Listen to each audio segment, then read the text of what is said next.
New Year's Day for me didn't begin with loud music or parties. It started with faith, calm energy, and family. Hi everyone, I'm Tanuja and welcome back to my channel Fluent Aspire. So in this video, I'm gonna talk about how I spent my New Year's Day.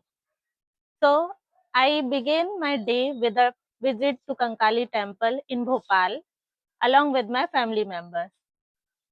So as I expected, the temple was packed with devotees. All were carrying hopes, faith, and prayers for upcoming years. So I offered prayers and prasad there. Despite having crowds, the temple was full with spirituality and calm energy. This temple is widely known and deeply respected by locals. It is believed that Goddess Kankali, a powerful form of Goddess Kali, fulfilled the sincere wishes of her devotees. Happy New Year! Then I returned to my home, and the comfort thing was the food, the delicious food I had, kheer, veggies, and soft puris. So it made my day, and after that, I became a bit exhausted, but it was all worth it. Then I changed the gear and I stepped into friends zone. So I decided to meet with my school friends. So in the evening, we all met and reminisced about our recent trip, reliving funny moments and unforgettable memories.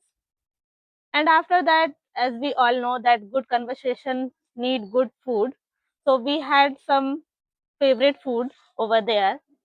And after that, I returned to my home in the night, and I decided, or I would say, I took out some time to make a proper resolution for 2026.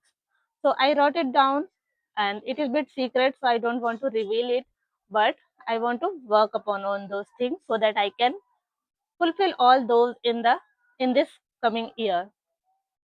So I would say that I generally avoid, going outside like very far on 1st of January because of overcrowd. So I decided and I completed my trip before the new year so that I can spend that day in the home, or you can say I can go outside nearby my home. So I concluded my day like this, and it was all with fun, lots of excitement, and full of faith or devotion, I would say. And I want to know about you that how did you spend your New Year's Day and what all things you did about your resolution if you want to share. So I want to read all those things so that I can also relive that memories and that day again. Thank you so much guys for connecting with me and watching this vlog. Have a great day. Bye bye.